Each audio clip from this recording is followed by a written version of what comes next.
Hey there! Tonight, let the world outside grow quiet as we step together into the gently flickering dawn of a different time. A place where shadows stretched long on stone floors and secrets often outlasted lifetimes. You're standing at the threshold of a candlelit palace, where every silken whisper and every velvet curtain seems heavy with the memory of those who walked before.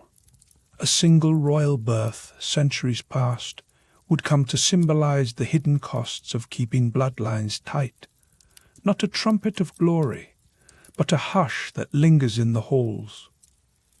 If this sort of journey draws you in, gentle, revealing, and utterly real, then only follow along further if it soothes your heart. And while you settle in, tell me, where are you watching from tonight? What time is it by your side of the world? For just a moment, imagine us a quiet circle across continents, each of us dimming the lights, nestling into pillows, letting the hour slow. The air softens, shadows fall comfortably around us, and together we begin.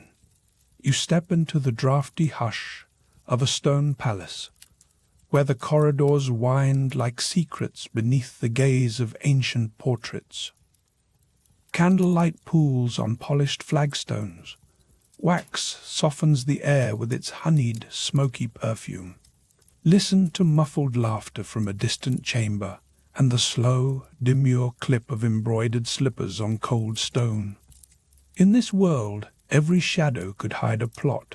Every quiet conversation signals power gently tested or pledged. Imagine standing there, draped in linen and expectation, wondering, is this how all stories begin for those born into crowns? The question lingers with the scent of old parchment and the faint chill at the back of your neck. Will you walk further, into chambers where destinies are quietly shaped, often long before you realize your fate entwines with more than the world outside? Wonder, for a moment, whose whispered name might be yours. You pause, feeling the weight of eyes, painted, distant, ancestral, following every move. In candlelit corners, worn tapestries depict family trees in tangled gold threads and faded silks. The stories of these women, your supposed forebears, seem woven not only with triumph, but with unease. The air in these halls is never quite still. It eddies with the unspoken. Every so often, the slender silence is broken by the creak of a door or the far-off giggle of a lady in waiting, reminding you nothing here escapes notice. As you drift through the corridors, the scent shifts, beeswax at first, edged now with something sharper, the faint aroma of ink and parchment drifting from a nearby study. You imagine the echoing clatter of quills on documents that define marriages and dynasties. For a daughter with a royal name, life is a matter of documentation. Before you are ever measured as a person, you are measured as a place within an unyielding line. In a quiet alcove, almost invisible between two splintered doors, an old nursemaid whispers a tale you have heard before, one of a queen who bore not sons but stillbirths, again and again. No one says aloud what whispers claim, that her blood, shared so intimately with her cousin husband, runs too thick with family secrets. These are not stories written in official chronicles. They are murmured near the nursery, passed like ghost light from chambermaid to princess, from nursemaid to heir. You find yourself leaning in, hearing not just words but warnings about the burdens laced quietly into every cradle.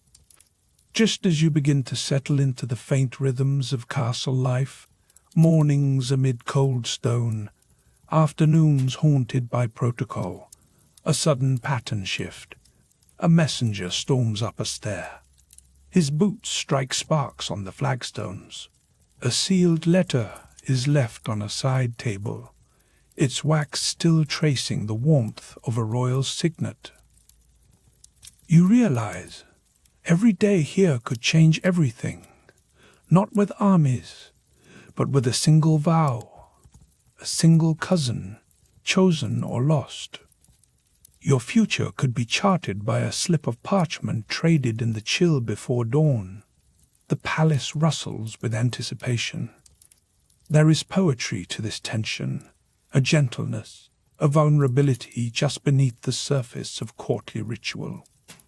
How much, you wonder, is decided before you even speak your own desires aloud? The corridors open into a high, vaulted audience hall. Here, the candlelight cannot quite dispel the draughts. The stone walls drink the sound of footsteps. Across the way, women, your cousins, aunts, nieces, cluster in muted blues and golds, their faces shadowed by veils and tradition. Some look up and catch your gaze.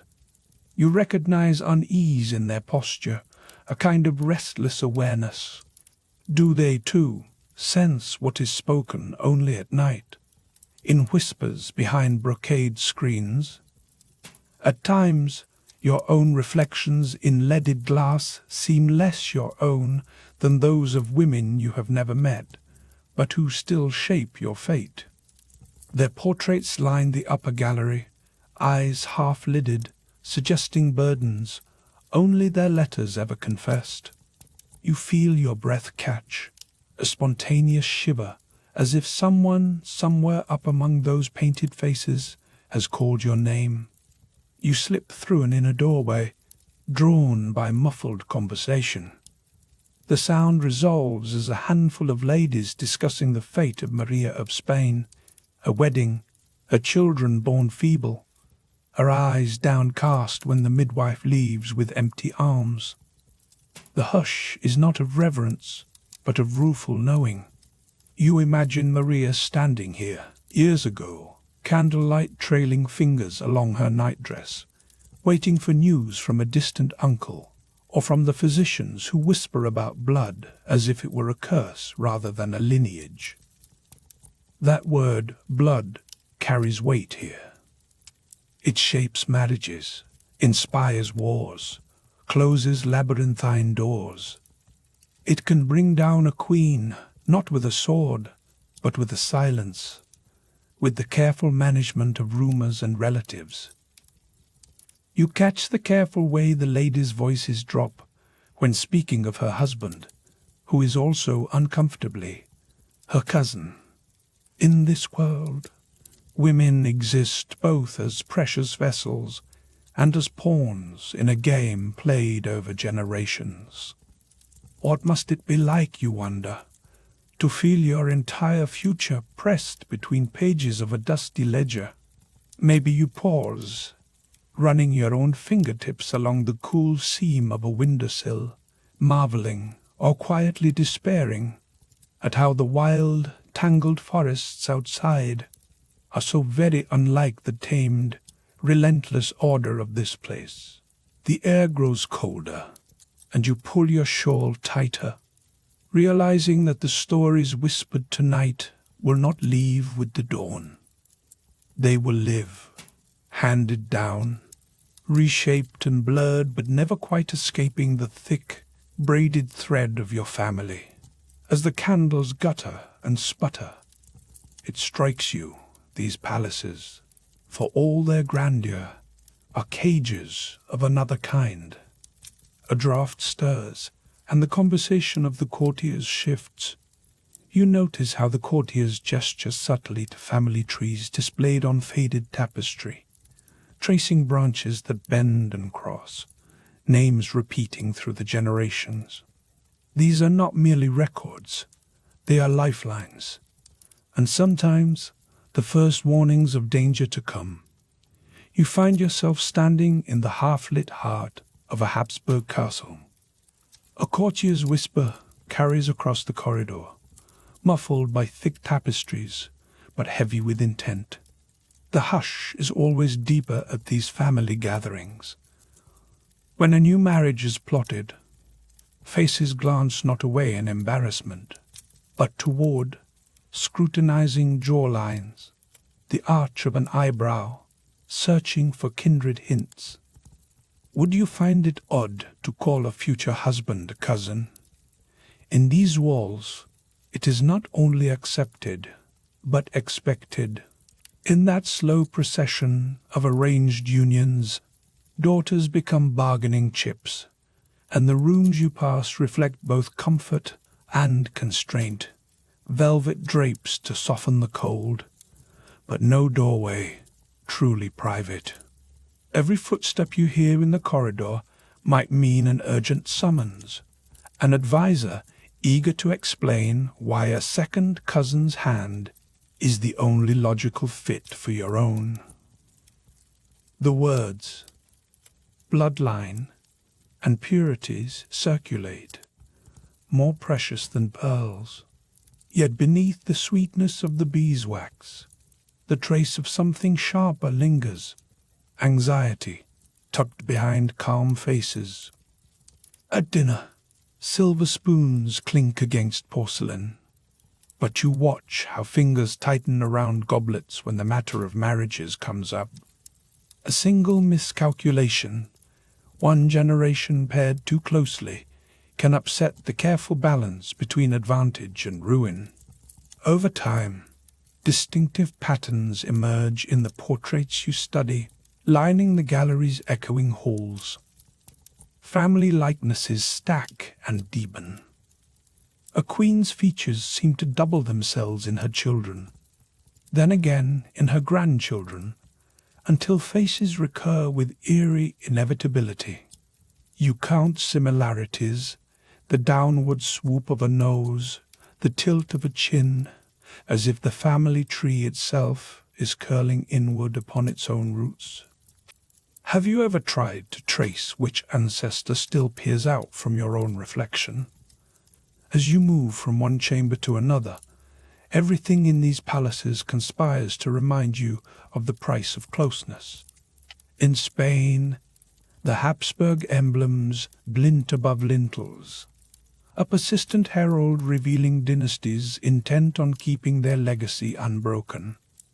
What those cold stones and beautiful icons do not show you is the cost exacted from living bodies.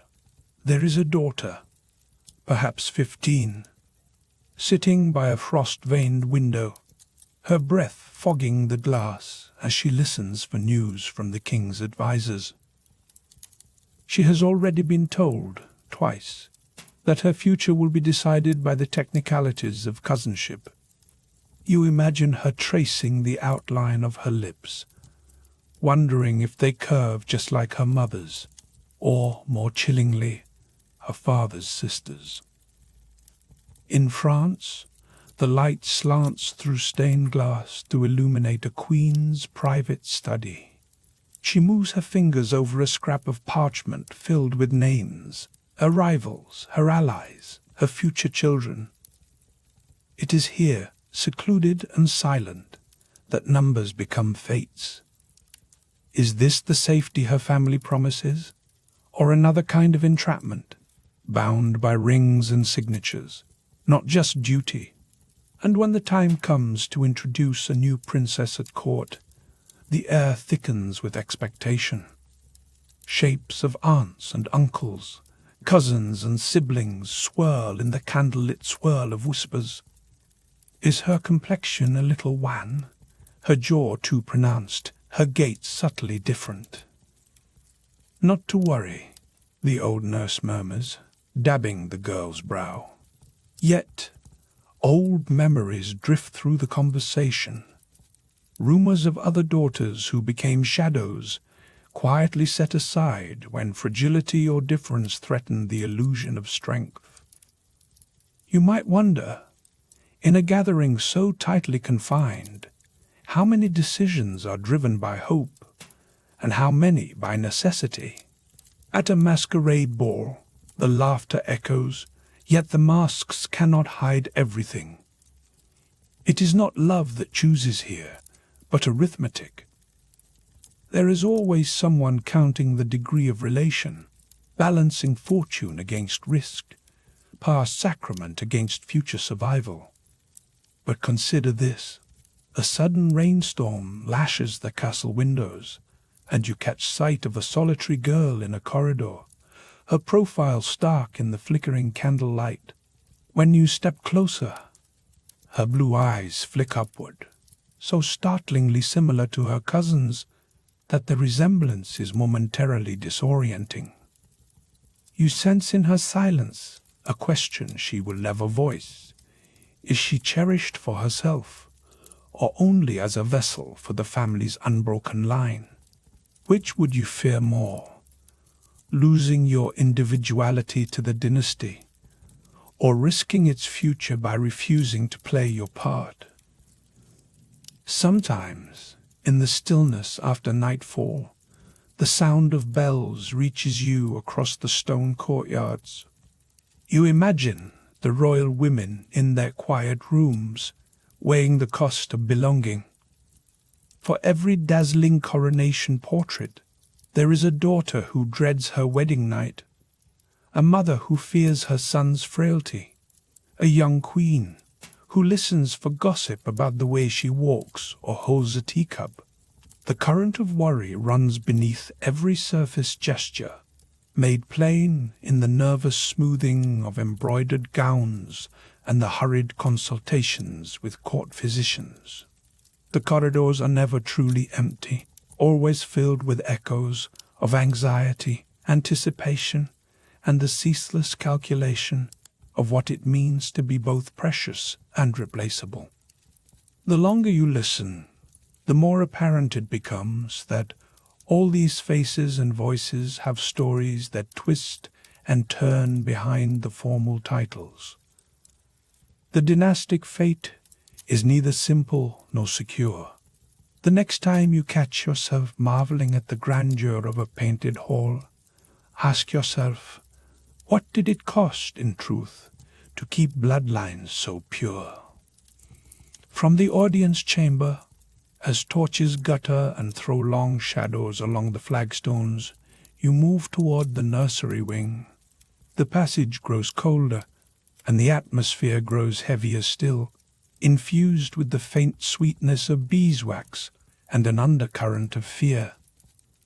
Silhouettes flit past open doors, bearing silent witness to another generation expected to repeat the bargain of their foremothers. The heavy hush is broken only by the distant sound of bells.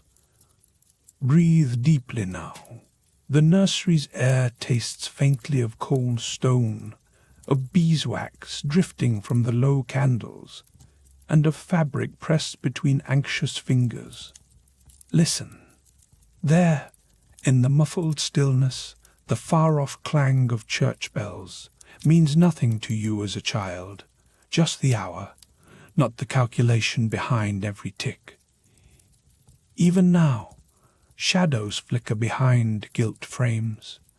Your earliest memories gather around you in a hush, the slanted light painting dust motes gold. There is the voice of your tutor, soft yet insistent, familiar as the threadbare tapestry by your small bed. Repeat, my lady, your lineage, your prayers, your duties. Each lesson is a thread in a web spun for you, long before you could ask what kind of life all those threads might bind you into. You sit quietly for hours, tiny slippers cold on the flagstones, repeating titles in languages you are told you must know. To be a princess here, in the stone heart of a palace in Spain, perhaps, or a candlelit winter chamber in Austria, is to learn watchfulness alongside reading. Did you know, even then, how every glance from your aunts and grandmothers was part benediction, part assessment? The game here is ancient, endlessly replayed. You smile as expected, a smile as careful as the jeweled pins in your hair. Yet sometimes, behind your eyes, dreams wander, Fantasies spun from colored glass, from stories your nurse whispers as she tucks you beneath thick covers against the early morning chill. Imagine, for a moment, the sense that the world outside these walls is little more than painted scenery, a place glimpsed from high, narrow windows, the fields smeared with fog, the city's hum distant and indistinct. Inside, each passing year presses upon your shoulders a little more weight. The more you grow, the more conversations hush when you enter a room. Birthdays are quiet, formal, laced with the sweet scent of almond pastries and a steady undercurrent of expectation.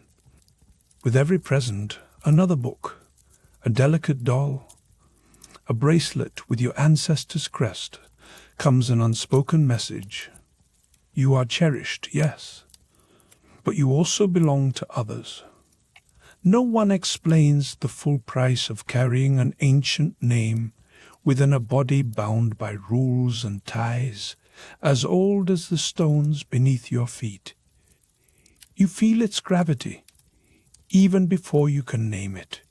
Perhaps, as you brush your hair in the candlelight, you catch a glimpse of yourself in the bronze mirror and wonder. That nose, those eyes, the stubborn shape of your chin, how much of you is truly yours? When your cousin visits from Vienna, you notice the same arch to her brows, the same trick of her laughter, as if inheritance itself is a mimic, tracing patterns in each generation. Yet, as dusk settles, flickering gold on the walls and casting long shadows across the playroom, you begin to notice things others do not discuss. Sisters sometimes cough behind closed doors, their cheeks thinner than before. A little brother limps where he once ran easily. It is not always clear, but stories pass along corridors in lowered voices, the ones about great-aunts who faded early, or uncles with troubles the court physicians cannot mend. Every so often, someone speaks of the Habsburg chin or mentions, almost in awe, the incredible reach of family bloodlines. Even as a child, you sense that some gifts are burdens carried in silence. Here, in the half-dark, you start to understand, however faintly, that love and future are not simply your own to shape. Your nurse's hand is warm and dry as she smooths the coverlet and whispers, "You are your mother's hope," and perhaps once you let yourself believe her. Are you free to choose whom you shall care for? Or are you merely one more polished token on a chessboard that spans countries? Years pass, slow and steady, each blending into the next like the pattern of stones beneath your bare feet. Now, suppose you are perched on a velvet stool in a vast chamber, preparing for yet another family celebration. Distant footsteps echo through marble corridors, bouncing off portraits of women whose stories now crisscross with your own. The candles burn low, their flames steady but small beside the draughty glass. You reach for a velvet ribbon, winding it with idle fingers as maids chatter softly about a bride's trousseau. Or was it a dowry? The difference, you know, is never just money. It is fortune, politics, marriage, all braided together with your hair, bound up in decisions made decades before your first breath. Now, here's something no one quite utters aloud. Every cousin who arrives from a far-off palace could one day be your betrothed. The familiarity in their faces is a comfort until, suddenly, it is not. When that cousin, whose laughter mirrored yours, is mentioned in a whispered conversation about future unions, you feel the walls draw a little closer. You recognize the subtle shift in the air, the way your mother's hand tightens gently on your shoulder, the silent calculation in a chancellor's eyes. At this moment, the chessboard becomes real, and so does the peril of family blood, blending too often with its mirror image. Perhaps you have heard someone murmur about the Spanish Infanta, lovely but frail, or about an aunt in France whose lineage was both her blessing and her undoing. Have you ever wondered truly what it does to a spirit to see one's future decided across a table heavy with illuminated documents, by candlelight that flickers wistfully over signatures and seals? Do you ever imagine yourself running, breathless, down the moonlit corridor, desperate to find a door left accidentally unguarded? And now the twist, arriving as softly as the sound of fine silk sliding over stone. You are called to the audience hall, a place both grand and cold. The courtiers gather in uneasy clusters, their every movement cloaked in diplomacy. Here your uncle, a man with kind eyes and the deep recessive lines of your great-grandfather's portrait, clears his throat. He holds a letter, parchment creased at the edges, from Austria, words written in a hand you can almost picture. Your future is being secured, he says, his tone gentle. Yet you cannot help but see the uncertainty flash in his gaze. Above his words hovers a truth left unspoken. The royal women before you, raised among these echoing halls, have often negotiated between hope and duty, love and politics, carried on a centuries-long current of arrangements begun long before they could form their own desires. The pressure does not always crush, but sometimes it carves, leaving traces on the body, on the mind, shaping destinies as surely as sculptors fashion saints from stone. Do you feel, as you stand before those waiting eyes, the ancient currents winding around you, as inescapable as the icy wind that seeps beneath the doors at night? The candles are nearly spent. You linger as long as you dare, your breath clouding weakly in the chill air, ink from the letter smudged on your fingers. The future remains as shadowy as the corridor beyond the door, lit only by the smallest persistent hope that within the echoes of duty your own voice might one day be heard. And all the while, the undercurrents of calculation persist, sustained by the muffled voices in the hall and the waxy warmth of fading light, promising that, if you look closely, every name, every decision is woven into your skin. Years shift like sand through the hourglass, and beneath the quiet surface, the question lingers. Who was the first woman in your line to feel the walls close in? And what dream did she leave behind for you to inherit? In the hush of early evening, you find yourself at the threshold of a vast stone hall, velvet slippers brushing against centuries-old flagstones. Shadows sway against the tapestries, candlelight licking the gold thread of embroidered lilies and lions. You inhale, and the air seems tinged with history's breath, the scent of beeswax, old parchment, and the faintest trace of musk from the garden below. Now you stand straight-backed, hovering at the border of girlhood, and you sense every eye, both living and ancestral, resting lightly on your shoulders. Tonight is not quite a night for celebration, nor one for dread. Instead, it is the liminal hour when destinies turn on the soft, silken whir of a chamberlain's sleeve. One by one you notice the silhouettes filing in along the walls, your mother in a gown, the colour of dried ivy, your father, lips pressed thin, troubled by matters you can only guess. an aunt you rarely see, watching with sharp, shadowed eyes. And then, of course, the suitor. He is close in age, but not a stranger. His eyes seem to mirror yours, as though generation upon generation has gathered up the same shade of blue, passed it down in a fragile chalice. You have seen his likeness before, reflected in family portraits, in a younger cousin's brow, in the curve of an uncle's jaw. Is it odd to feel both affinity and unease in this familiarity? You wonder if destiny is a tapestry at all, or merely an endless looping thread. Your hand is clad in a glove stitched by nuns far away, but you feel each gesture acutely. The subtle catch of the ring as it slips over your knuckle, the quiet tremor in your wrist hidden by the weight of brocade.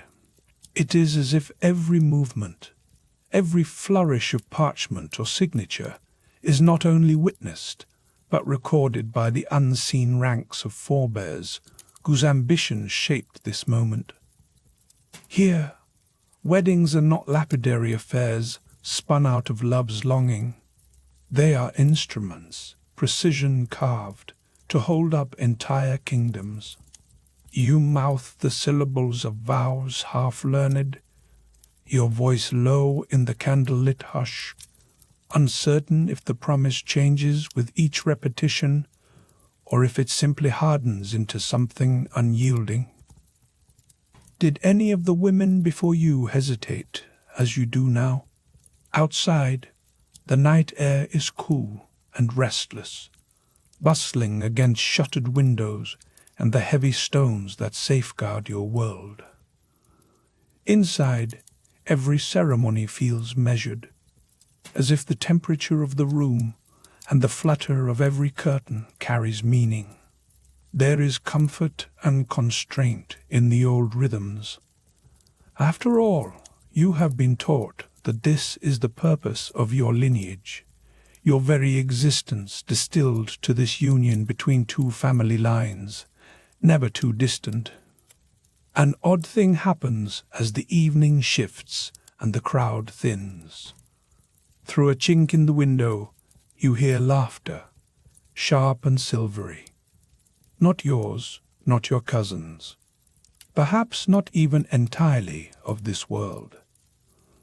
In that fleeting moment, do you think of escape, or simply of drift, of being borne along by currents too deep and old to fight?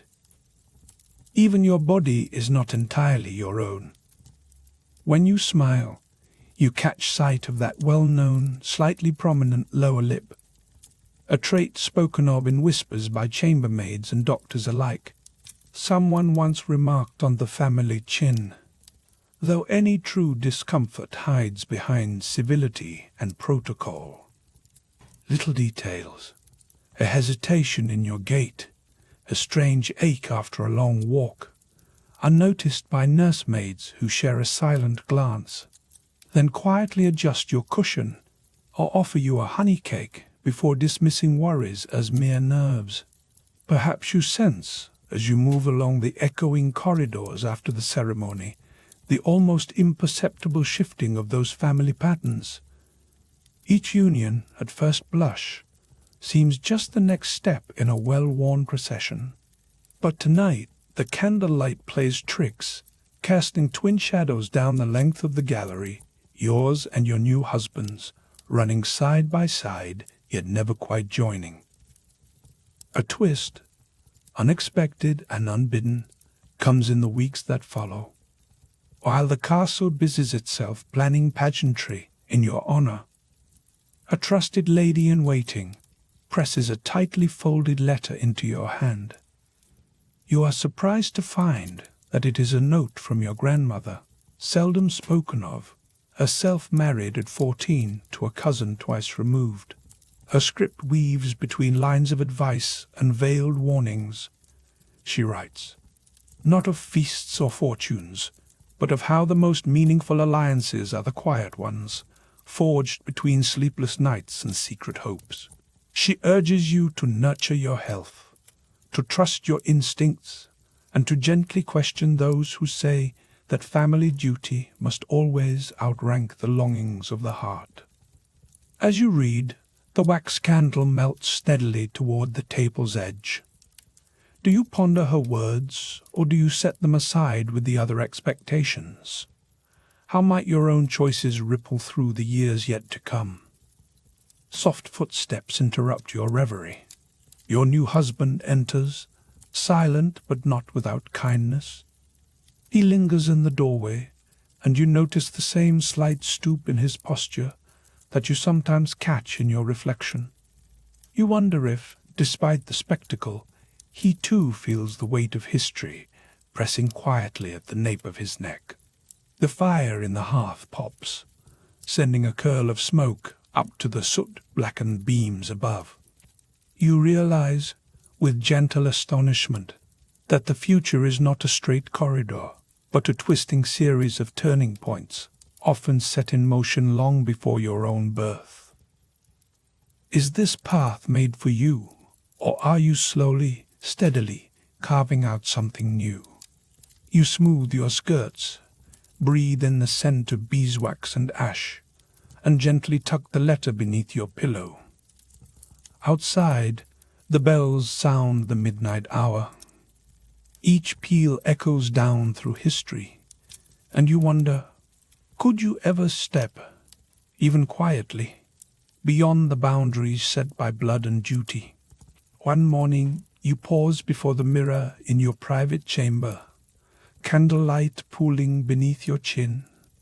Your breath draws little clouds in the stillness, where the tapestries do nothing to keep the morning draught from curling beneath your heavy door. Brushing damp hair with a silver comb, an heirloom streaked by a dozen royal hands, you come face to face with yourself, as you have done every day. In the candlelit reflection, your jaw sets defiantly, broad and unmistakable. The servants gossip about the Habsburg chin, its stubborn ridge and jutting line.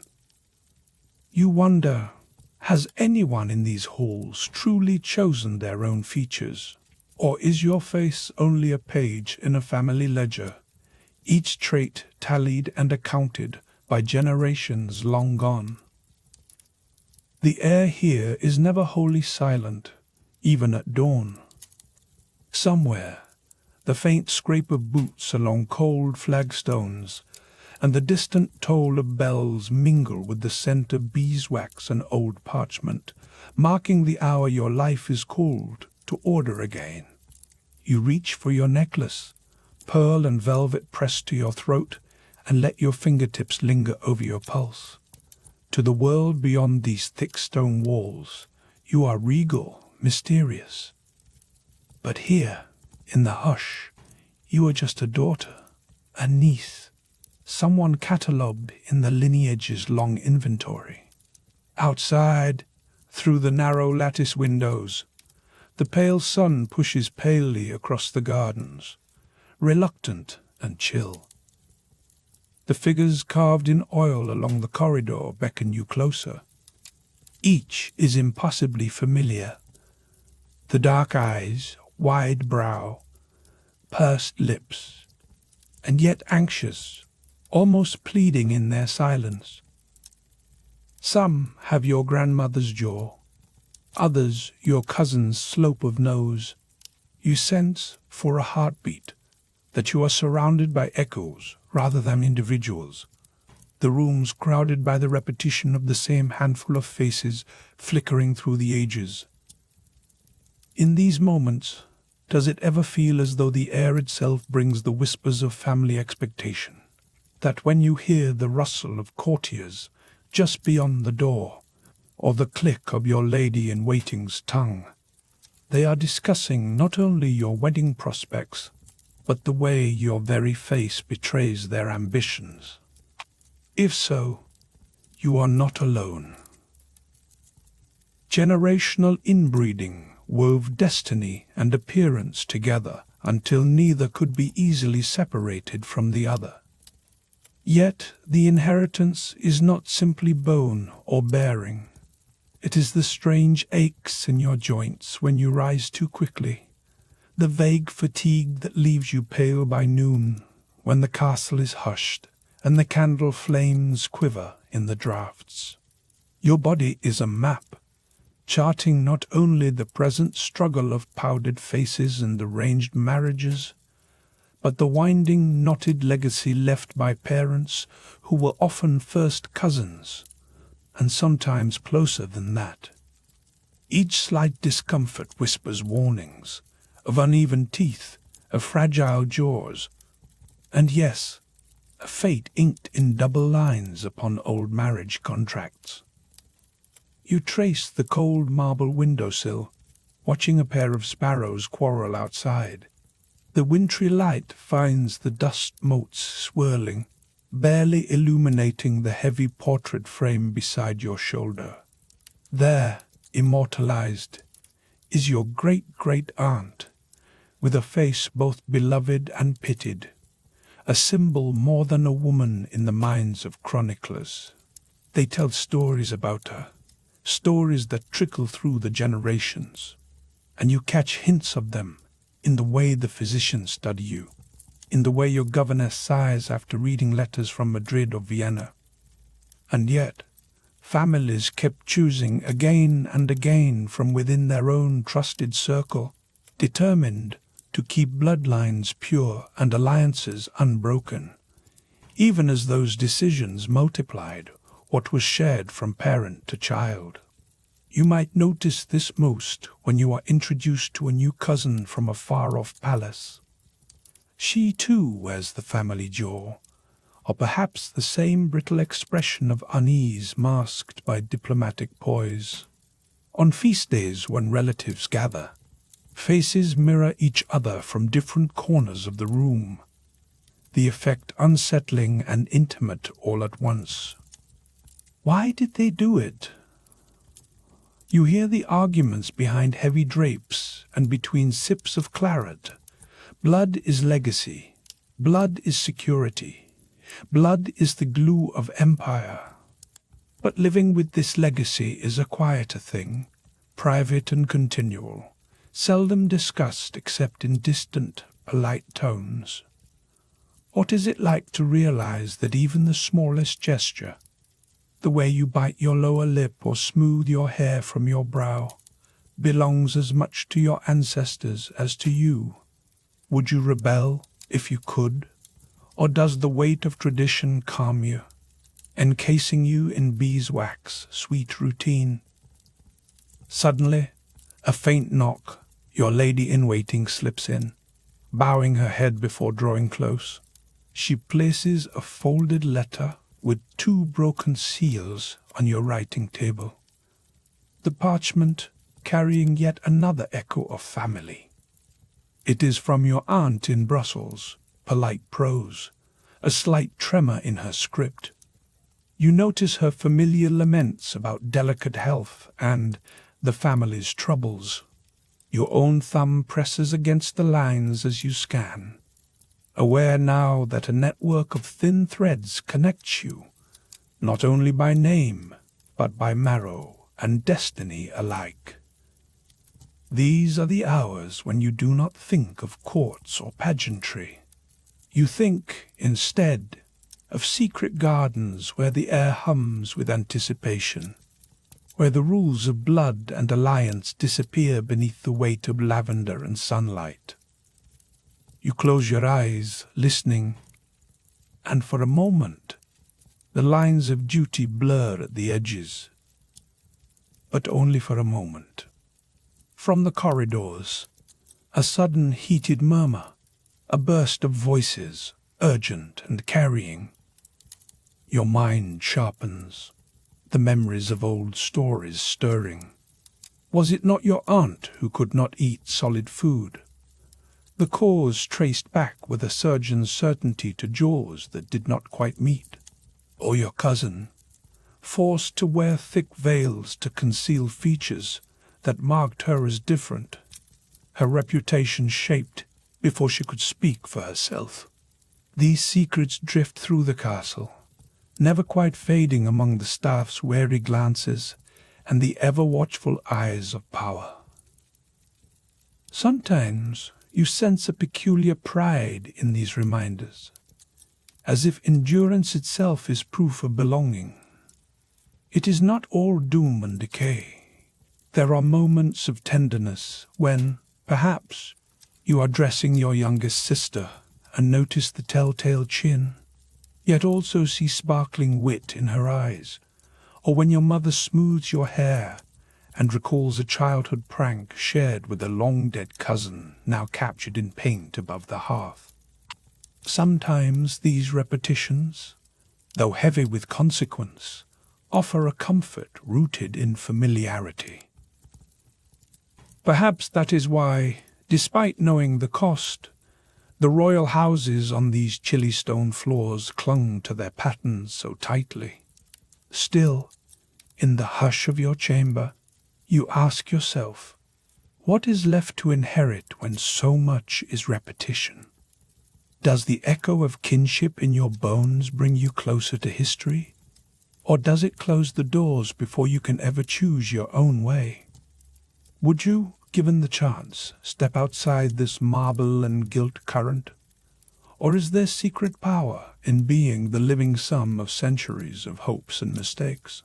As one candle gutters and another is lit, you gather yourself, smoothing your dress, as footsteps approach from the corridor, summoning you now to another round of greetings and obligations.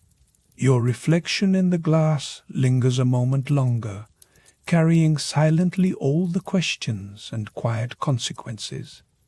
Has the world shaped you, or have echoes of those before you press the shape of your story, chosen in shadows, in bloodlines, long before you could ever speak up?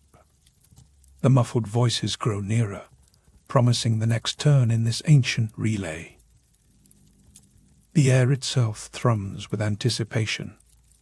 As dusk falls, the castle swells with secrets behind closed doors, and you sense, just ahead, a new shadow, or a new repetition, waiting to emerge.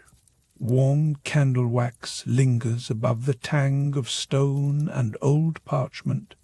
Tonight, the castle is alive with hidden rhythms, servants scuttling just out of sight, a gentle clatter as silver plates are readied for supper, and amid it all, the ever-present hush that falls when royalty passes. You tilt your ear, catching your own name paired with the word delicate. You know descriptions of fragile health are currency here. Are they speaking about your cousin and her fainting spells? Or the princess who has remained perilously thin year after year? Your body aches unpredictably, some days in your knees, other times in the throb at your temples that no herbal tonic truly eases. No one calls it by any name, but you feel it. The burdens of bloodline, the invisible weight pressing behind your eyes. Gossip is both shield and weapon in these private halls. Sometimes, as you adjust to the soft light of your own chamber, you find yourself wondering if the warm, attentive glances from your ladies are born from kindness, or if each gesture is a careful calculation. They help you unlace your gown, brush your hair with bristle and comb, murmur reassuring things about prospective heirs. Outside, thunder rolls distantly across the hills. For a moment, in the hush that follows, you hear only your own breath. Is there comfort in this fleeting sisterhood, or have you learned to keep a piece of yourself locked away? It can be tempting to lean into these hushes and soft confidences, to let the candle ends burn closer to your fingers as you listen to tales of courtship and alliances. Yet the air in the corridors grows thickest when someone speaks, just above a whisper, of accidents of birth. The word inbreeding is never uttered aloud. Instead, it trails through the castle like a draught you cannot block, chilling your bones more keenly than the wind ever could. You recall the stories, a mother weakened by endless pregnancies, a brother with a stammer and twisted jaw, an aunt so wary of daylight she lingered only by her hearth. The pattern emerges in rumour and recollection, pieced together softly in between sips of wine. You stare at your own reflection, lit by trembling flame, and trace the sharp cheekbone or the stubborn line in your chin, features mapped and catalogued for generations. Has anyone ever truly seen you, you wonder, beneath the layers of pedigree and promise? When the scullery girls vanish at your approach, and the footmen stand silent and rigid in your presence, it is difficult to know if you are respected, feared, or made invisible by expectation. Would you trade all their whispered reverence for the rough laughter and easy touch of those outside the palace? A chill sets in as you walk alone to the chapel, the great stones leaching the day's warmth from your shoes. The scent of incense lingers in the nave, crowded out only by the heavier musk of old prayer books next to rows of unlit candles. Here, hidden from the ceaseless metrics of court, marriage, fertility, compliance, dignity, you exhale, and your shoulders drop ever so slightly. Yet even in this sacred gloom, the legacy of family presses close. Your father's portrait gazes sternly from above the altar, his jaw, your own, his eyes, almost too familiar. Do you ever believe that your thoughts belong solely to you, not shaped by some echo from the deeper wells of your lineage? A lady in waiting hovers near the door, her hands tucked into her sleeves. A secret question lingers in the air. Will you ever escape this? Will you ever be more than a vessel for continuity and peace between nations? The castle itself offers up no answer. You run a finger down the cool stone of a passage as the clock tolls vespers. Behind you, the sounds of celebration rise up again, goblets clattering, musicians tuning their viols, the staccato chatter of noblewomen comparing notes on dowries and distant uncles. And now, before you rejoin the feast, a small interruption, a twist, sharp as the snap of a shutter left open in the wind. Your youngest sister, eyes wide and skin luminous as moon milk, finds you in the corridor and slips her fingers into your palm. She confides, shy and urgent, that she dreams each night of running away across the drawbridge into some impossible dawn. You sense the sorrow in her confessions, but you also feel possibility opening up behind them, a quiet rebellion trembling in her voice. She asks, barely above a whisper, if she is cursed to marry a man with your uncle's features. Her fear is a question carved in candlelight, and you have no soothing answer, only your own heartbeat echoing loudly in the hush. Does this sense of isolation grow heavier with each new royal birth? Or is there comfort in knowing you are not alone in your uncertainty? Some days, you accept the constraints without protest. On others, you yearn for a life beyond these echoing passageways and frozen portraits. The scent of beeswax thickens at your throat. Again, that question. Would you prefer to be revered and seen, or to live unnoticed, slipping easily into a world where your blood matters less than your laughter and your dreams? Your path leads you past the audience hall, shadowy and immense, carved thrones looming in expectation of heirs and audiences yet to come. For a flickering instant, you imagine stepping down from the dais, letting your train slip from your shoulders as you melt into the sea of commoners, free from the relentless gaze of dynastic will. But the fantasy dissolves, replaced by the reality of duty that binds you tighter than any velvet sash. In rare moments, perhaps, you find your own small freedoms, an unscripted laugh, a secret glance exchanged in the twilight, a night spent reading forbidden tales by dwindling lamp. The castle hums on, restless and alive. You pull your shawl closer, listening to the muffled voices and the distant clamor of a feast that will soon demand your entrance.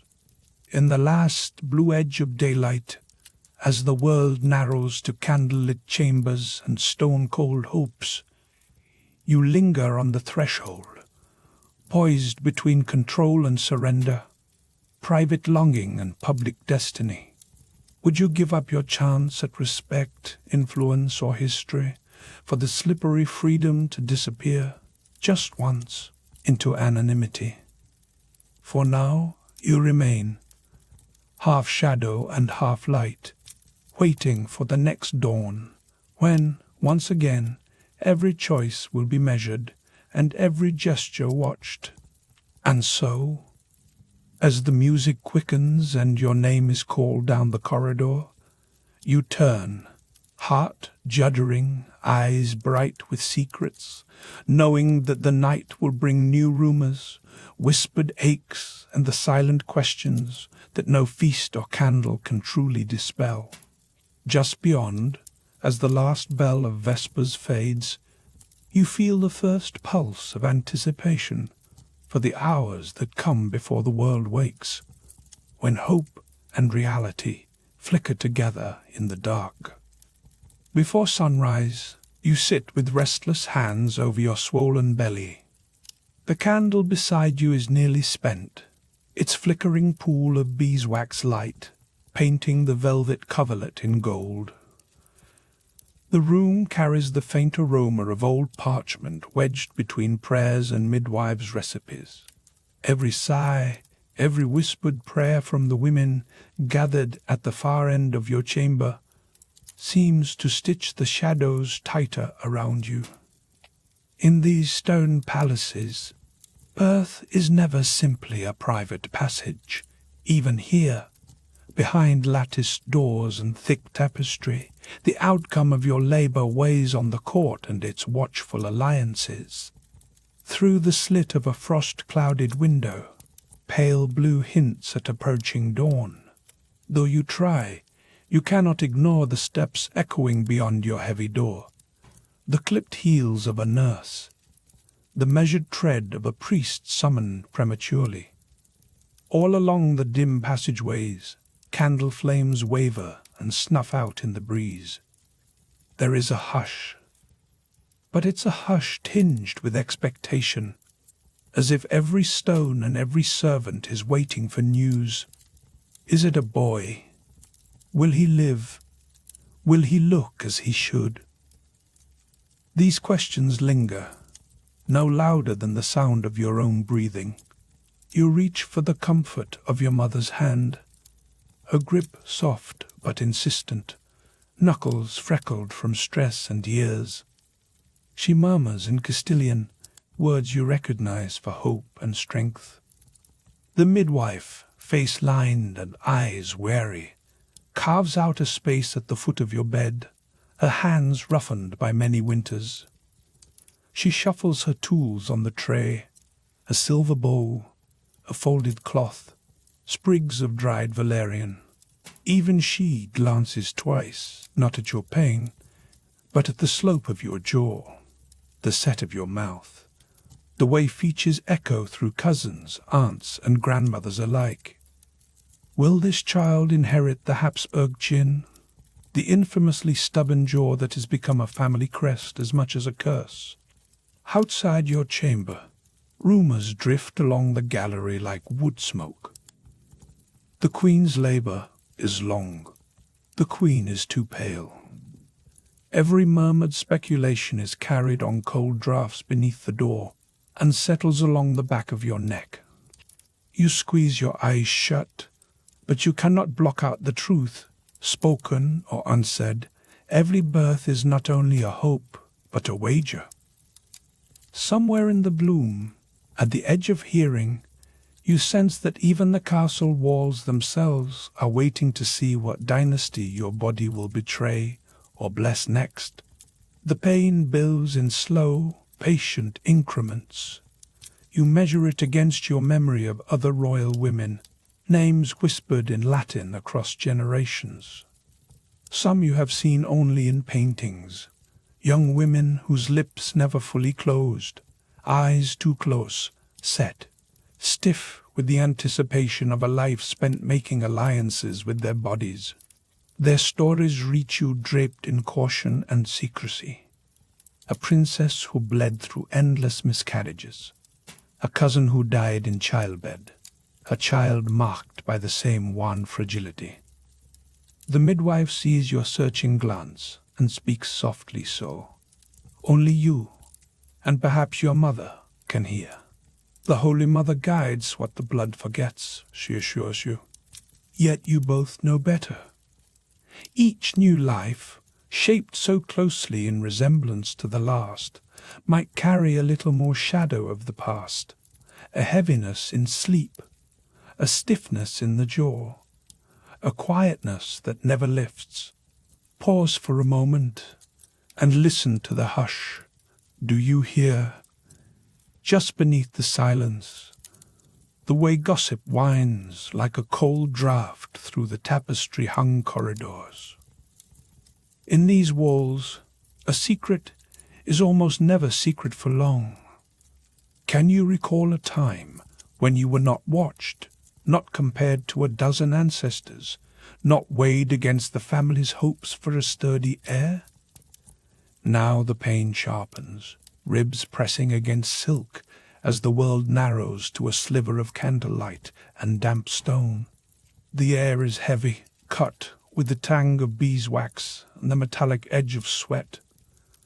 The chambermaids murmur prayers under their breath, knuckles white as they grit rosaries.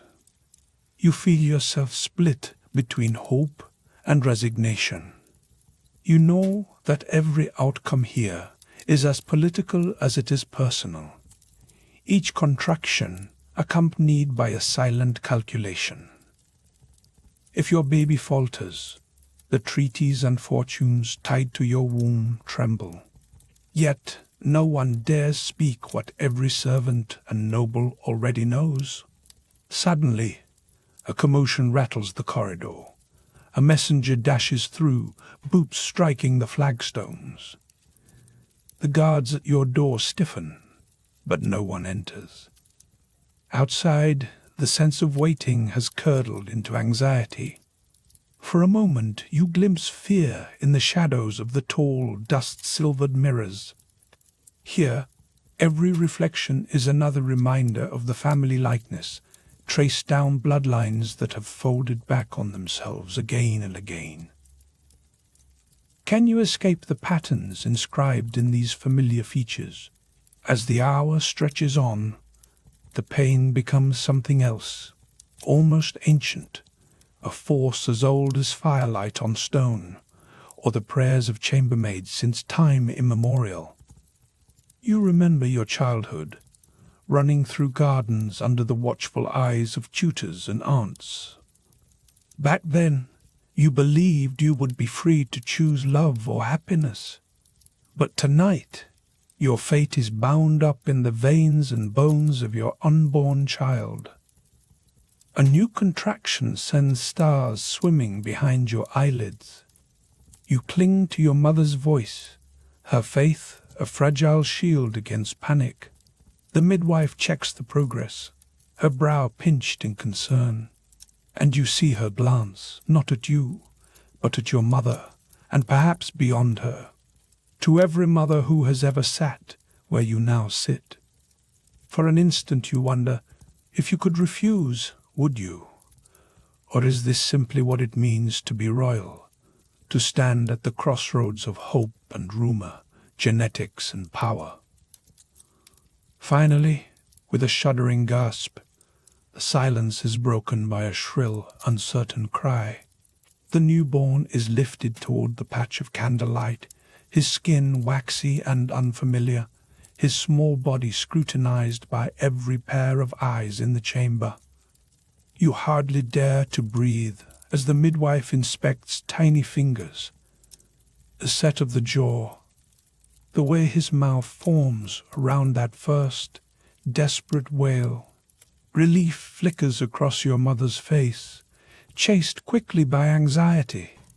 What new questions will be whispered tomorrow about what is inherited and what is simply fate? The old nurse wraps the child in linen, murmuring blessings, and places him against your chest. For a precious moment, everything else is held at bay by the warmth and weight of this small life resting in your arms. And yet, already you sense the machinery outside the door grinding into motion, the slow build of expectation, the chill of scrutiny, the pressure to produce not just children, but heirs unmarred by the hints of too close kinship. Does anyone truly care for your pain, you wonder, or only for what it portends? The air cools as the candle finally gutters out. The scent of beeswax is replaced by the sharper edge of cold air as dawn slides grey across stone floors. Somewhere in the shadowy audience hall below, courtiers trade glances, and a scribe sharpens his quill, ready to record the outcome. Let yourself linger here as the quiet returns, the child breathing softly, the weight of generations pressing gently but insistently on your shoulders. Years will pass, thick with ceremony and muted sorrow, as the world waits to see what the blood has written in this night.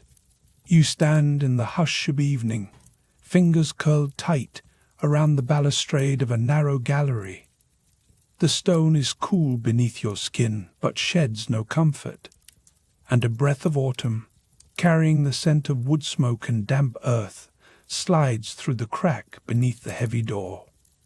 Flickering candlelight pools on distant marble, falling away from faces shadowed in quiet. The castle sounds different these days, quieter, echoing footsteps instead of laughter, the rattle of rosary beads instead of the tug and rustle of velvet procession gowns. In the heart of these private royal chambers, every sigh seems magnified amid the hush of ceremony that has grown weightier with each passing year. Dinner tonight is silent, except for the scrape of spoons. Even the youngest girls are subdued, eyes lowered, their cheeks hollow where the flush of childish games once bloomed. The old nurse who raised you shuffles past, her footfalls muffled by thick carpets. She glances at the Queen, then away. Through a thin haze of beeswax and smoke, you see the Queen's hands resting in her lap, knuckles white, skin nearly translucent in the dwindling glow. The court's language of joy has narrowed into the language of worry, soft prayers spoken behind closed doors, the hurried, furtive meetings of advisers. Everything in this castle, from the cracked tiles to the candlelit altars, belongs to a world shaped by dynasty and design. You can almost taste the old parchment scent rising from the stacks of treaties and genealogies lined up in battered chests, each scrawled signature a promise that demanded a living child in exchange. An alliance missed is not just a missed letter, but a threat to the family's bloodline. The air is thick with caution and regret. A messenger arrives, breathless, bearing news from Vienna. A cousin who had once been promised to a powerful lord has fallen ill. The physician's prognosis, spoken with weighty solemnity, is delivered in a private audience hall, shadowed by tapestries. She will not wed. In the stillness that follows, you think of the many other cousins whose names have faded from memory, forgotten in candle-stained margins. The advisor's talk outside the chamber is careful. The Habsburg fortune is shrinking. The alliances once solid now threaten to fracture. Titles have never felt heavier, etched not just on wax, but on the marrow of the living and the dead. Now the Queen leans forward, her voice barely a thread. "Weigh the worth of a crown against the hopes of a generation," she murmurs, audible only to those pressed close enough to hear. She searches your face for understanding, and you realize how little separates the two of you. In the private geography of royal women, sorrow is a familiar continent. A squire in the corridor outside whispers of another noble's fate. A daughter unable to walk. There are other rumors, too soft for the men to acknowledge aloud, but shared between matrons during endless afternoons of embroidery and prayer. Children who remain forever frail, sons who never gain the weight of manhood. In these stories, the consequences of lineage are not abstract. They are bone deep, curling in the shape of a jaw or the slant of a weak shoulder. Sometimes, as you watch the autumn wind unknot the cobwebs in the high windows, you wonder how many futures have withered for the sake of a signature and a dowry. The walls remember. They groan under the pressure of prayers left unanswered.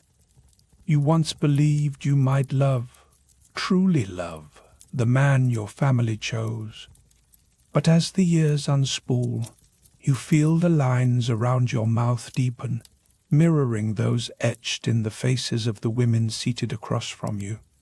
One glances up, her brown eyes luminous with questions she will never ask. "Do you ever feel invisible?" She whispers, her tone urgent yet afraid, as if to speak her truth aloud could shatter the very foundations of the castle. The question lingers, heavy as perfumed air after a vigil. Before you can answer, another twist unspools. The news that a distant princess, long isolated, has begun to speak gibberish and wander the corridors at night. The whispers ripple through the corridors, multiplying in the darkness. Some say it is a curse. Others, more quietly, say it is in the blood. How would you measure your worth, placed under a jeweled crown but never truly seen?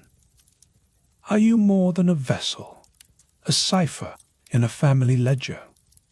Even in the coldest dawn, as dew collects on the casement and bells toll for another mass of thanksgiving, these questions ring louder than the church choirs.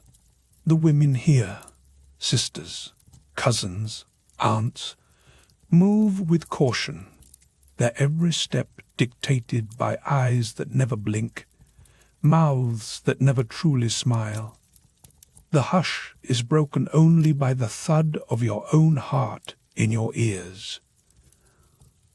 One night, when storms rage beyond the stone walls and the wind lashes the courtyard, you steal a quiet moment with another queen.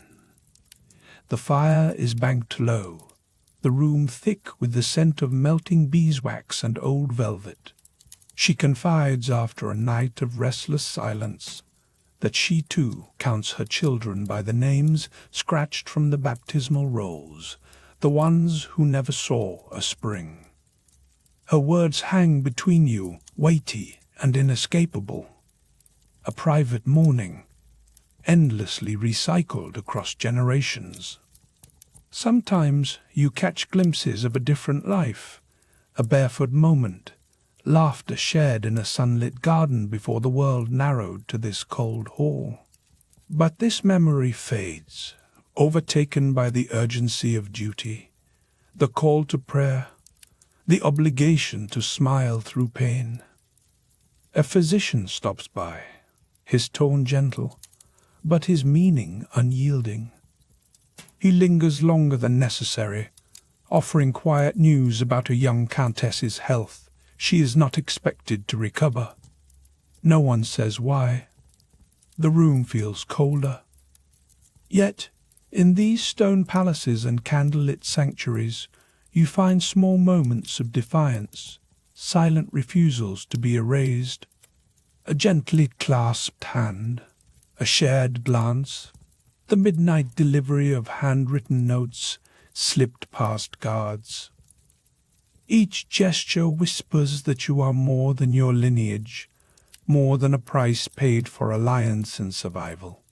When the organ plays in the chapel loft, and doves coo high above the nave, the women gather together, wrapped in ermine and quiet laughter, daring for a moment to hope that their stories might outlast the iron logic of dynasty. You inhale, drawing in a world thick with beeswax, prayer, and the ache of inheritance. Outside, the bells ring for vespers, casting long blue shadows across the marble.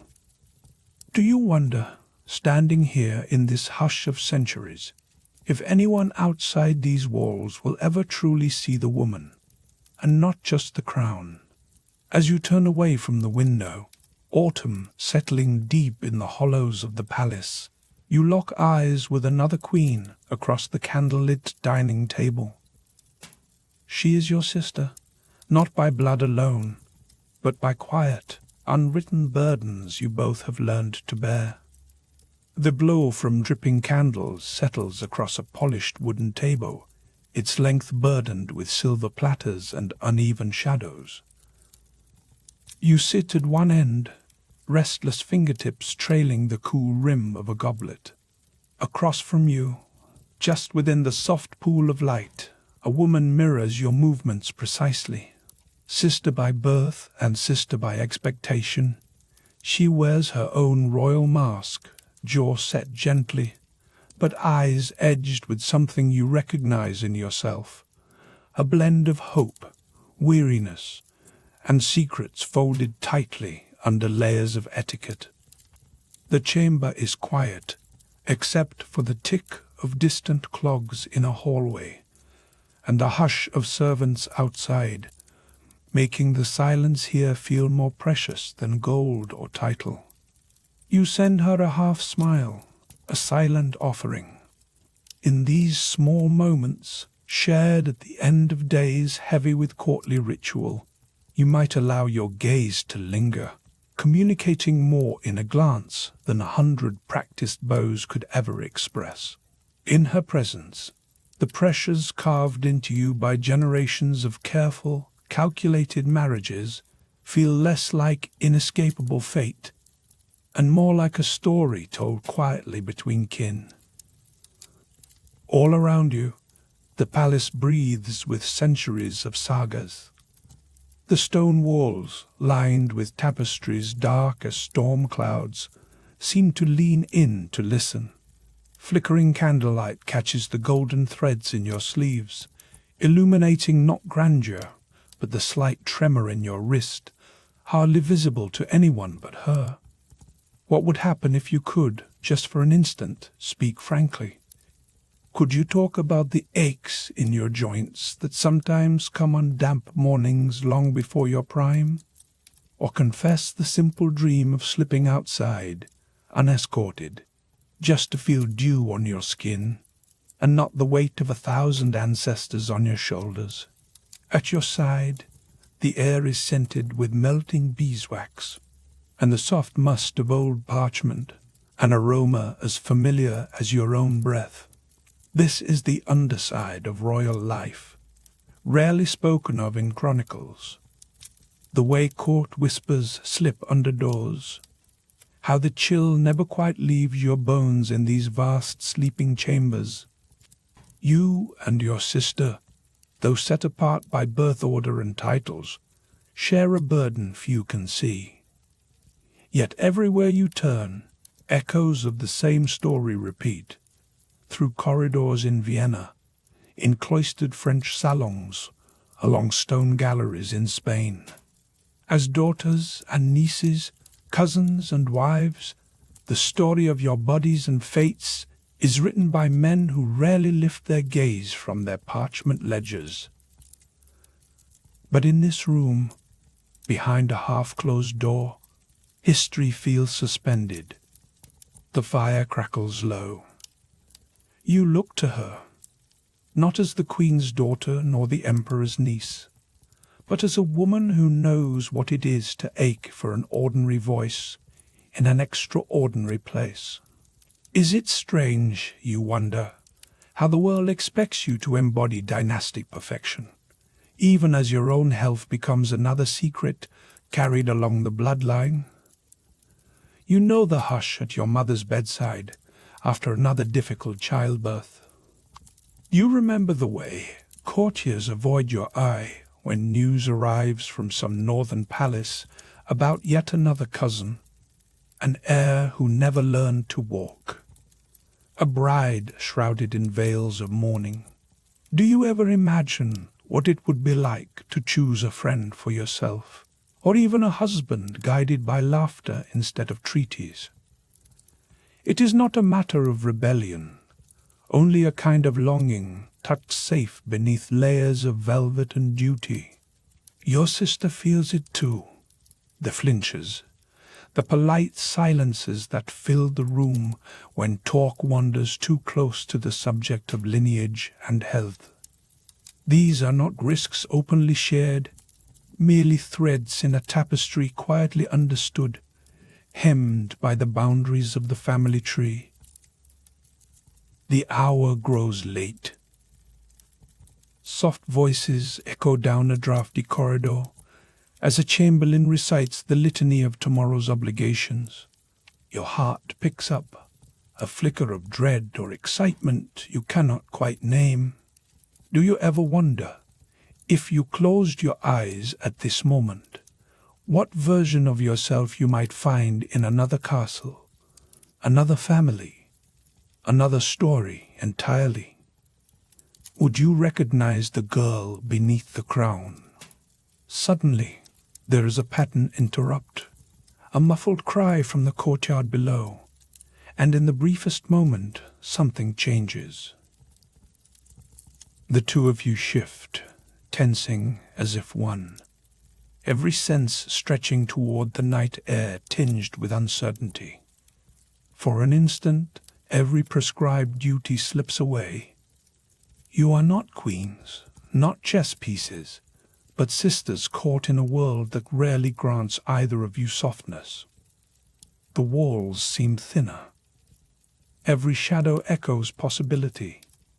Your sister quickly composes herself, voice steady as she murmurs a line from scripture.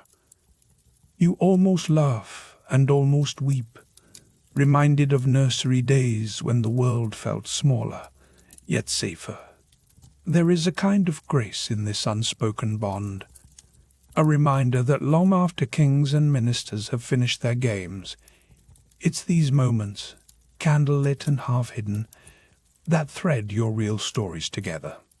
You exchange a final knowing glance, the kind that floats just beneath propriety, and you wonder if you could truly choose, which burdens would you keep, and which would you set down at your sister's feet? The question lingers, suspended like the flicker of flame. How many royal women, across candlelit rooms like this one, have reached across space and silence longing to be seen? Now, as the night deepens, voices grow too faint to overhear. The two of you remain, sheltered in the hush, before duty calls once more. You remember, not just for yourself, but for all those silent sisters threading the corridors of history. A flash of empathy in the bloom, a soft comfort, warming as beeswax in your palm. The world outside will keep its chronicles and ledgers, Tonight, in the flicker between glances, you are simply two women sharing the unbearable sweetness of knowing. A rush of fresh air finds you, a clean breath before the next chapter. A window opens beneath a twist of shadowy banners, their embroidery blurred in the half-light. Cool air feathers across your face, the scent of night rain mixing with the warm, honeyed wax of guttering candles. The velvet hush of the corridor outside presses near, pierced only by the faint shuffle of a guard-robed servant below. For one suspended moment, you're neither princess nor pawn. Beneath these banners, you are simply a woman near the edge of change. You linger at the window, fingers curled around the cold sill. Out there, a garden stirs under a sheet of mist. But within these walls, a hush, as if everyone waits for your breath, your choice, your misstep. How many women, you wonder, stood here before you, feeling the same pull between fresh air and a future crafted by someone else's hand? Questions unfold with the lengthening of night. Was it worth it? The tangled risks, the price paid in private pain? The banners overhead bear the entwined arms of families threaded together by centuries of arranged marriages, each stitch another woman's hope or disappointment. Did one decision ever split the pattern, unravel the careful threads of expectation and blood? You imagine a distant audience hall, long, echoing, lit by wavering candle stubs. Noble women sit side by side, posture trained into rigid elegance. Some wear veils to conceal blemishes, bruises, or simply the toll of another pregnancy, carried for the sake of a treaty. Their eyes sometimes dart to the windows, but few dare to dream of another world. Duty closes around them like the damp chill in the stones beneath your feet. A gust tumbles through the open casement, fluttering the parchment on your desk. Old letters rustle, written in slanted hands, your grandmother perhaps, or a cousin long confined to a convent when her betrothal fell through. The ink smells faintly of iron, each word as fragile as the futures traded in bridal contracts. Have you ever wondered what these women shared in their closest confidences? Did they whisper secrets under cover of tapestry? Or did silence press just as heavy as family expectation? Suddenly, the world outside reasserts itself. A dog barks, hoofbeats drum over cobblestones. The low murmur from an unseen watchman bleeds into the stone. The world changes. Inside, everything is expected to remain the same. In this moment, it almost seems possible to slip the net, for just one heartbeat, to choose air and freedom over tapestry and duty. But the tapestry tugs you back. Behind every whisper in these halls, there is the echo of past choices, some noble, others desperate. A queen of Spain stands alone before a gilded mirror, searching her reflection for traces of the legendary chin inherited from four corners of Europe. In another palace, a duchess in the Low Countries traces the delicate veins in her hands, wondering if her daughter's frailty is her legacy, or the mark of deeper, older bonds, sewn too tightly between family lines. Hard questions prick at you. Were these true choices at all, or only the illusion of agency caught in a web finely spun, sticky with history? An abrupt chill gusts in, fluttering a tapestry edge and sending the scent of beeswax swirling over your writing desk. For a moment, you imagine letting the cold in fully, throwing the window wide, pushing past velvet drapes, stepping out into the night. Do you hold this thought tight? Or does the memory of those who tried and failed send you back into safe candlelight? All over Europe, from candlelit French bedchambers to palaces rimmed by snowy Austrian peaks, variations of your story are unfolding. The walls change, but the questions ripple outward. Did anyone truly escape this vast web of blood and expectation? Was there ever a woman who wed for herself, and not for dynasty, whose name survives in a letter, not just in a royal ledger? Some records speak softly of women who bent the rules. A reluctant bride who lingered in the garden to delay her wedding, a clever duchess who hid letters from a foreign suitor, a queen mother who quietly guided her son to favor a less risky match. Their victories, small and off the record, never quite threaded into the official tapestry. Yet their defiance lingers, like the scent of rain after a window is cracked open. A distant bell tolls the late hour. You shiver, more from the slow creep of doubt than any chill. Are you shaping your fate with new resolve? Or are you simply marking time as the pattern of alliances, births, and losses unfolds as it always has? The echo of your mother's opinions, or the taste of disappointment in your father's silent glance, may never fully leave these rooms. And still, the world outside grows restless. The air carries the iron-tinged thunder of change, rebellions, reformations, the swallowing up of ancient houses by bolder powers. Could one fresh breath, one true act of agency, ever tip the balance? Or would the whole tapestry simply snarl itself tighter? You lean forward. The banners twist, casting wild shadows over your gown. If you close your eyes, you can almost hear the outside world, market traders bickering at dawn, a lover's whispered promise, the sudden hush before a storm. Within these halls, the echoes never quite fade. These stones remember everything: triumph, defeat, longing, and resignation. Somewhere, a royal nurse pats a fevered brow by candlelight, murmurs a prayer over a newborn whose future is already written in dusty parchments in a distant scriptorium. Will this child feel the pull of open windows? Or will expectation smother her in layers of perfumed linen before she can ask why things are as they are? Your own breath mingles with the cool descending air. Above, the banners sway gently, their embroidered devices unreadable in the dim. You wonder, not for the first time, if the tapestry can ever be unraveled, or if the pattern is set for generations more. Does a crack in the window frame let in hope, or just more shadows?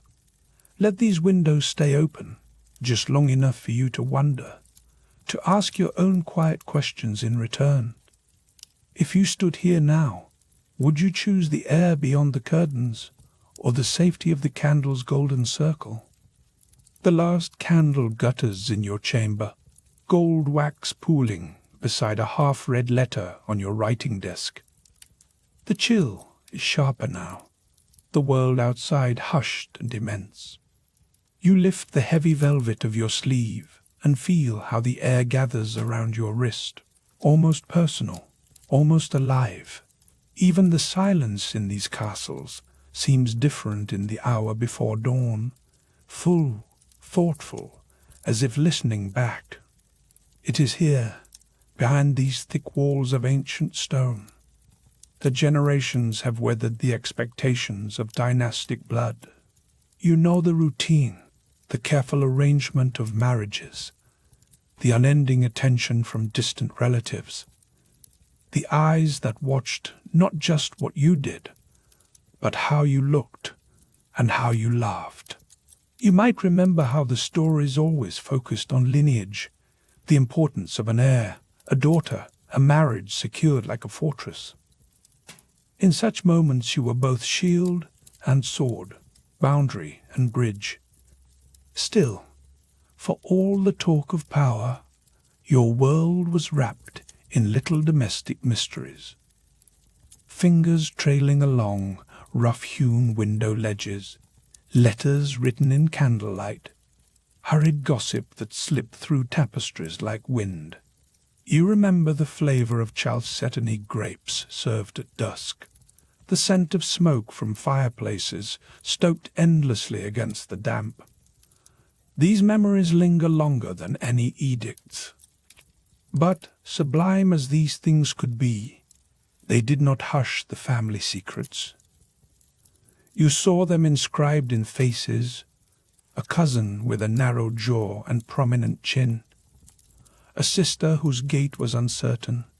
Behind closed doors, a troubling truth circled among the courtiers, whose bloodlines wound in tightening circles as the generations rolled on.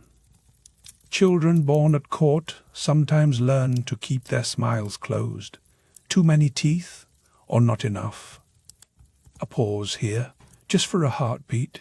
Can you still sense the worry that sometimes crept through these corridors late at night? Not an obvious danger, but a barely there question, like the draft that never lets your bones truly rest. Did you ever wonder what invisible cost had been paid so that royal lines could remain unbroken? It is easy to see now that this was more than rumor or melodrama. Your daily rituals, the measured walk between your own chamber and the chapel, the gentle courtesy offered to a distant uncle, these were all tiny stitches reinforcing a tapestry far older than yourself. And yet, quietly and without mercy, that tapestry began to unravel.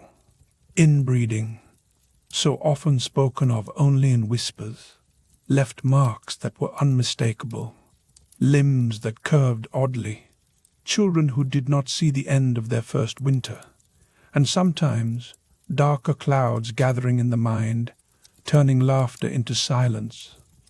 The lesson pressed from your tutors still rings clear. A good marriage meant safety for the kingdom, for your family, for your soul. But what happens when the very tradition meant to secure your future starts to cast a shadow over it? The world inside these walls was slow to change. Each generation believed it could outwit nature by sheer force of will, arranging royal women on the chessboard of Europe like pieces destined to win every game. Too often, their own stories were left behind, only half told, their names remembered mainly for whom they married or what heir they produced. Now, as you touch the cool corner of that unfinished letter, you remember moments of stubborn hope, a glance stolen in a doorway, the warmth of companionship at the edge of a crowded feast. Joy, here, was shy but resilient. It might hide in a lull between court duties, or emerge as laughter behind a closed door. None of it lessened the pressure, but for a brief time, these small graces could feel like rebellion.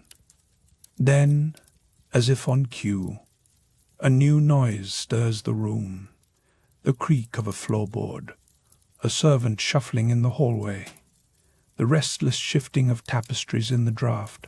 Atmosphere and memory blend together until you cannot tell which is which. Did you ever long for a time when a royal woman might choose her husband, not because a treaty needed signing, but because her heart quickened at his voice in the courtyard garden? Did you wonder if such freedom would bring newfound happiness, or simply unfamiliar consequences, perhaps as tangled as those you already knew? Yet, even as these questions drift through your mind, a different comfort lingers. The wax of the final candle holds its shape now, the flame gone, but the faint perfume of beeswax remains in the air, a last gentle mark of your presence. Somehow, some part of you senses that your life, so bound in expectation and constraint, was also woven from acts of remarkable endurance.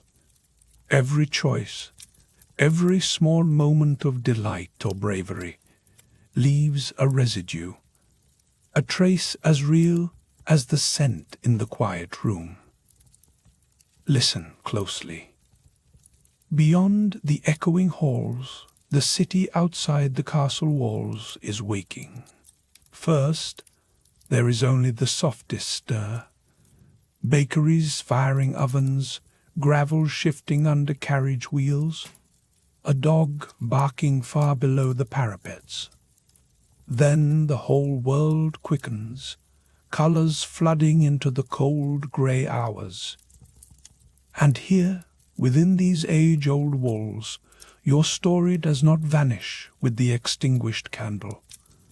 Instead, it folds itself into the air, slight, unforgettable.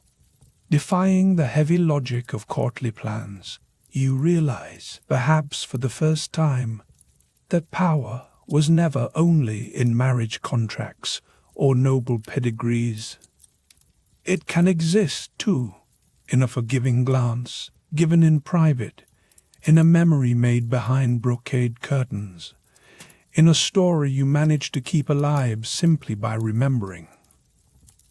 Those who dwelled in these chambers, mothers, sisters, builders of alliances, bearers of sorrow, deserve their place in memory's light. So, as morning presses in with the softest light, you might find a certain peace here among the relics and silence. For all the dynastic complexities and heartbreaks, there is comfort in knowing that your tale does not end with duty alone. Generations later, someone stands quietly at the threshold of their own dusk, touched by the presence of those who came before, hearts still echoing with hope and impossible longing. Let the candle's warmth linger in your memory, and let all those old half-heard stories rest gently, certain now they will not be forgotten. This is yours to keep, only until morning claims the world again.